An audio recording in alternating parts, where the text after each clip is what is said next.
ప్రేక్షక మిత్రులందరికీ కూడా శుభాకాంక్షలు. ఫిబ్రవరి నెల రాశి ఫలితాలని మనం తెలుసుకోబోతున్నాం. అన్ని వర్గాల దృష్టి పెట్టుకొని, గోచార గ్రహస్థితులన్నింటినీ దృష్టిలో పెట్టుకొని చెప్తున్నాను. జాతకం అనేది పడుతున్న వర్షానికి ఒక్క గొడుగు మాత్రమే కానీ, జాతకం జీవితం కాదు. మీరు మిమ్మల్ని నమ్మండి, మీ ఇష్టదైవాన్ని నమ్మండి, మీరు చేయాల్సిన బాధ్యతను ఖచ్చితంగా నెరవేర్చండి. భగవంతుడు మీతోనే ఉంటాడు.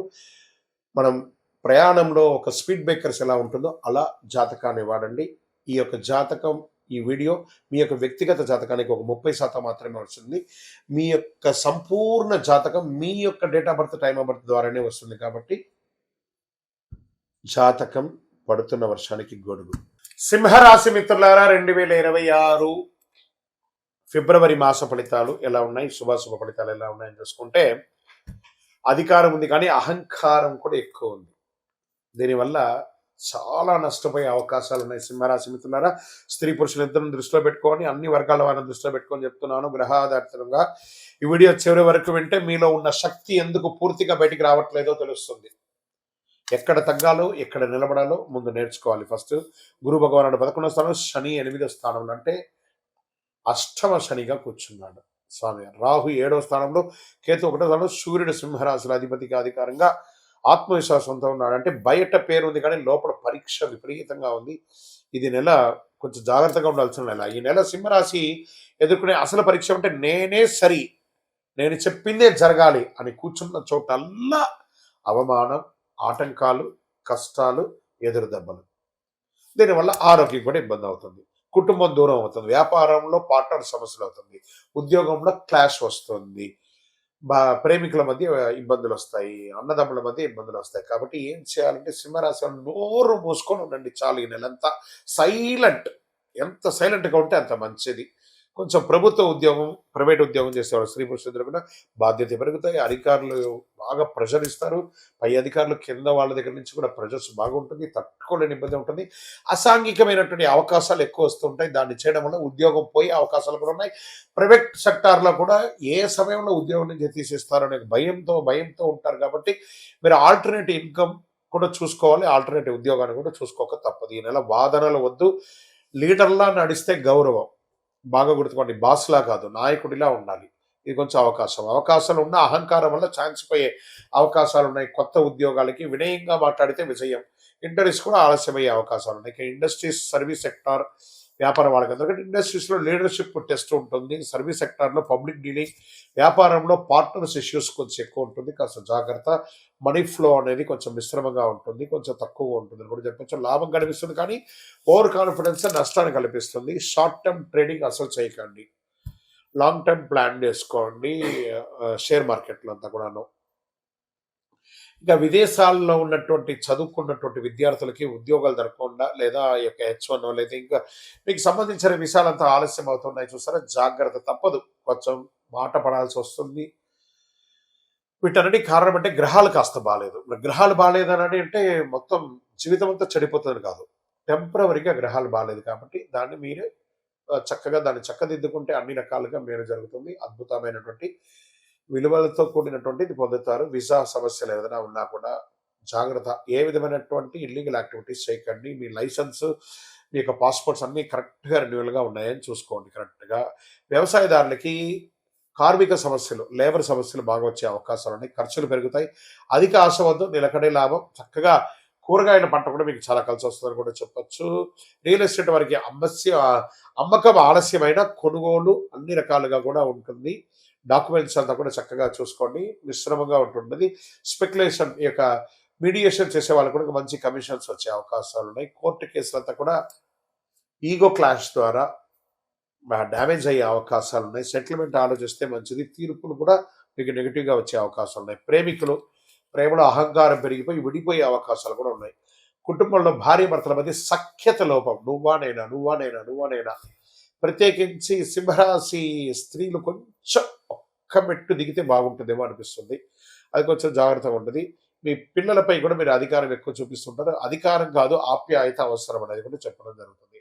ఇంకా ఆరోగ్యం పట్ల ఎనర్జీ ఎక్కువగా ఉంటుంది. కొంచెం శస్త్రచికిత్స అయ్యే అవకాశాలు కూడా ఉంటుంది. కోపం వల్ల ఆరోగ్యం దెబ్బకుంటుంది. విశ్రాంతి తప్పనిసరిగా కూడా ఉంటుంది. కొంచెం జాగ్రత్త. సింహరాశి వారికి ఈ నెల అదృష్ట రంగు నారెంజీ కలర్, బంగారు కలర్. అదృష్ట సంఖ్య 1. మరి అదృష్ట దిక్కు తూర్పు దిక్కు మీకు చాలా కలిసి వస్తుందని కూడా చెప్పొచ్చు. అదృష్ట రోజు ఆదివారం.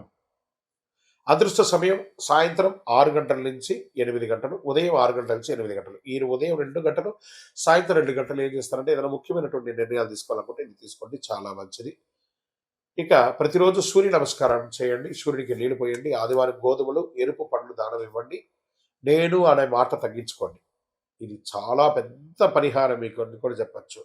ఈ నెల మీరు వినయంగా నడిస్తే మంచి అధికారం మీ వైపు తిరుగుతుంది. అహంకారానికి లోనైతే సంవత్సరం మొత్తం మీరు ఇబ్బంది పడాల్సి వస్తుంది. నాయకత్వాన్ని శుద్ధి చేసే విధంగా ఉండాలి, కానీ నాయకత్వాన్ని డామినేట్ చేసేటట్టుగా ఉండకూడదు. గ్రహస్థితులు ఖచ్చితంగా అన్ని వర్గాలు కవర్ అవుతుంది. బాగా గుర్తుపెట్టుకోండి, ఈ నెల మీరు మీ యొక్క ఇష్టదైవం ప్రార్థన చాలా చక్కగా చేయాలి.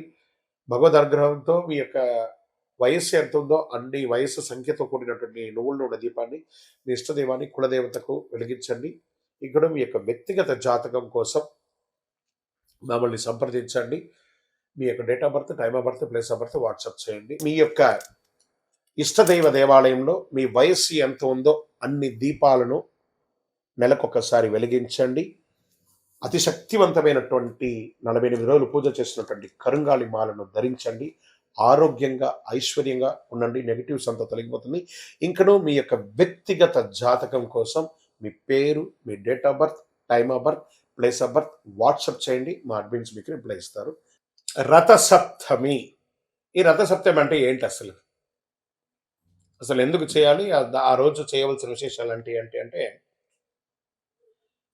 సూర్య జయంతి అని కూడా చెప్పచ్చు. ఆరోగ్యాన్ని ఇచ్చే ఒక అద్భుతమైనటువంటి ఒక డే, హెల్త్ డే అని కూడా చెప్పచ్చు. అందరికీ నమస్కారం. రథసప్తమి అంటే కేవలం ఒక పండుగ కాదు, ఇది సూర్యుని యొక్క మహోత్సవం. అందరూ కూడా సూర్య నమస్కారం అంటుంటారు చూసారు. ఆ 12 నమస్కారాలు బెండ్స్ అంతా చేయకుండా సూర్యుడికి చేసుకుంటే శరీరంలో ప్రతి అవయవం కదులుతుంది. ఫస్ట్ ఆరోగ్యం అంటేనే సూర్యుడు, సూర్యుడు అంటేనే ఆరోగ్యం. మాఘమాసం శుక్లపక్షం సప్తమి తిథి నాడు సూర్యుడు తన దివ్య రథంపై ఉత్తరాయణ ప్రయాణం ప్రారంభిస్తారు. శాస్త్ర విశ్వాసం ఇది. అంటే దక్షిణాయనం అయ్యి ఉత్తరాయణ ప్రారంభం కావాలి కదా. 7 గుర్రాల మీద కూర్చొని, రథం మీద కూర్చొని సూర్యుడు తన యొక్క యాత్రను ప్రారంభిస్తున్నట్ట 7 దిక్కులకి. అంటే అందరూ ఆరోగ్యంగా ఉండాలని ఆయన ప్రారంభించేశారు. అందుకని దీన్ని సూర్య జయంతి అని కూడా అంటారు. సూర్యుని రథానికి 7 గుర్రాలు, ఇవి 7 వర్ణాలు, 7 రోజులు, 7 శక్తులు సూచిక. ఈరోజు చేసిన సూర్యారాధన వల్ల ఆరోగ్యం, శక్తి, తేజస్సు, దీర్ఘాయుస్సు లభిస్తాయని శాస్త్రోక్తి. చేస్తే మంచిది కదా. అర్క స్నానం, ఈ జిల్లేడాకు ఉంటుంది కదా, జిల్లేడాకుని నెత్తి మీద పెట్టుకొని తల ముందు నువ్వుల నూనెతో చక్కగా శరీరంతో అభ్యంగన చేసి సూర్యుడు ఉదయించగానే లేచి వారికి నమస్కారం చేసి ఆ జిల్లేడాకు పెట్టి మంచి వేడి నీళ్లతో స్నానం చేసి అది పడుతుండగా ఆ ఆకుని కింద పడేయకుండా చేయాలి స్నానం. అదే నీళ్ళ యొక్క ఫోర్స్తో పడిపోవాలి. పెట్టుకోవడం మాత్రం మన బాధ్యత. అది జిల్లేడాక అంటే అవును, అక్కడే శ్వేతార్క మూల నివాసాయ. ఆయన శ్వేతార్కం అంటే ఆయనకి చాలా ఇష్టం, తెల్లటి జిల్లేడు అంటే. ఆ అర్కం ఎలా పెట్టుకోవాలి? ఆకులు తల, భుజాలు, మోకాళ్ళపై ఉంచుకొని స్నానం చేయాలి. ఇది రోగ నివారణకు ఒక అద్భుతమైనటువంటి శక్తి. కాబట్టి ఆన్లైన్లో తెచ్చుకోండి. సిటీలో ఉన్న వాళ్ళకి దొరకవచ్చు, ఆన్లైన్లో తెచ్చుకోండి. లేదా కొంచెం అటుపక్క అలా వెళ్ళండి, ఊరు బయట వెళ్ళాలంటే ఎక్కడ పడితే అక్కడ జిల్లేడు చెట్టు ఉంటుంది, తెంచి పెట్టేసుకొని కవర్లో పెట్టేసుకోండి, చక్కగా తీసుకోండి. ఇంకా తూర్పు దిశగా నిలబడి సూర్యుడికి అర్ఘ్యం నీళ్లు వదలడము. ఓం హ్రీం హ్రీం హ్రౌం సహ సూర్యాయ నమః అనే మంత్రాన్ని జపం చేసి నీళ్లు వదలండి. మళ్ళీ చెప్తున్నా, ఓం హ్రీం హ్రీం హ్రౌం సహ సూర్యాయ నమః అని 7 సార్లు కానీ 12 సార్లు కానీ నీళ్లు వదిలి జపం చేయండి. చాలా బాగుంటుంది. ఇంకా జనరల్గా యోగా పద్ధతిలో సూర్య నమస్కారం అనేది ఉంటుంది కదా, ఆ పద్ధతి ప్రకారం దానికి ఒక్క సూర్య నమస్కారాన్ని 7 సార్లు చేయాలి. అంటే 12 కలిపితే 1, దాన్ని అలా 7 సార్లు చేయండి. సంవత్సరానికి కావాల్సిన ఎనర్జీ నకసిక పర్యంతం ఆరోగ్యం అంతా బ్రహ్మాండంగా అయిపోతుంది. ఆరోగ్యం సూర్యానుగ్రహం వల్లే లభిస్తుంది. కాబట్టి రథసప్తమి నాడు చేసిన సూర్యారాధన సంవత్సరంతో శక్తినిస్తుంది. అద్భుతమైనటువంటి విశేషాలు పొందుతా. ఈరోజు ఏం చేయాలి? ఉదయం లేవగానే అద్భుతంగా పెద్దవాళ్ళకి నమస్కారం చేయాలి. మంచి ఒక చెట్టు నాటాలి. ఒక్క చెట్టు అయినా ఈరోజు నాటాలి అని చెప్పడం ఆరోగ్యం. దీంట్లో ఎలా ఉంటుందంటే ఆ రోజు విశిష్టత ఏం చెప్పుకోవాలంటే సూర్య జయంతి కూడా అని పిలుస్తారు. ఆరోగ్యం, దీర్ఘాయుషు, తేజస్సు, మహాశుభదనం, శరీరం నుండి అలసట, రోగ నివారణకు అనుకూలం, పితృదోషాలని తొలగిపోతాయి రేపు కానీ ప్రార్థన చేస్తే. ఉదయం సూర్యోదయానికి ముందే లేచి తూర్పు దిశగా నిలబడి సూర్య నమస్కారాలు చేసి ఏం చేయాలి, మన నైవేద్యం ఏం చేయాలి, బెల్లం పొంగలి, తీపి పొంగలి, గోధుమ, బెల్లం, నెయ్యి ఇవన్నీ కూడా దానం ఇయ్యచ్చు, నైవేద్యంగా పెట్టచ్చు. మహాశివరాత్రి ఫిబ్రవరి 15వ తారీఖున 2026 మహాశివరాత్రి వస్తుంది.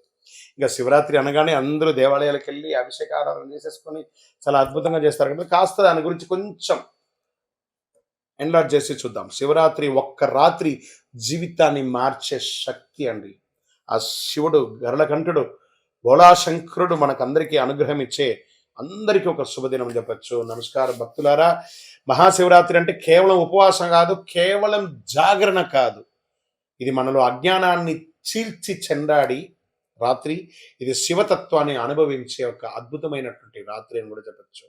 శివరాత్రి ఎందుకు అంత ప్రత్యేకమో, ఈ ఒక్కరోజు ఎందుకు జీవితానికి కీలకమో, నిజంగా శివుడు ఏమి ఇస్తాడో మీకు స్పష్టతగా అర్థమవుతుంది ఈ వీడియో పూర్తి చూస్తే. శివ అంటే శుభం, రాత్రి అంటే అజ్ఞానం. ఆ యొక్క శుభాన్ని ఇచ్చే శివుడు అజ్ఞానాన్ని ఇచ్చే ఆ రాత్రిని తొలగించే రాత్రి శివరాత్రి. అజ్ఞానం నశించి శుభతత్వం వెలుగులోకి వచ్చే రాత్రి. ఈ రాత్రి శివుడు పుట్టినరోజు కాదండి, బాగా గుర్తుపెట్టుకొని. వివాహం జరిగిన రోజు మాత్రమే కాదండి, ఇది మన చైతన్యాన్ని మేలుకొలిపే రోజు కూడా. ఈ రాత్రి ఎందుకు అంత శక్తివంతమైనదంటే పురాణాల ప్రకారం మహాశివరాత్రి నాడు భూమి, ఆకాశం, బ్రహ్మాండ శక్తులు ఒకే లయలో ఉంటాయి. మన శరీరంలో శక్తి సహజంగా పైకి ప్రయాణిస్తాయి. అందుకే ధ్యానం సులభం, మంత్ర జపం ప్రభావవంతంగా ఉంటుంది, మనసు నిశ్శబ్దంగా ఉంటుంది. ఇది భక్తి కాదు, శరీరం మనసు యొక్క శాస్త్రం అని కూడా చెప్పచ్చు. శివలింగం రాయి కాదు, దీని గురించి తెలుసుకోవాలి అందరూ కూడా. అది ఆకారం లేని పరమతత్వానికి చిహ్నం, సృష్టికి మొదలు, అనంతం లేని ఒక తత్వం అని కూడా చెప్పచ్చు.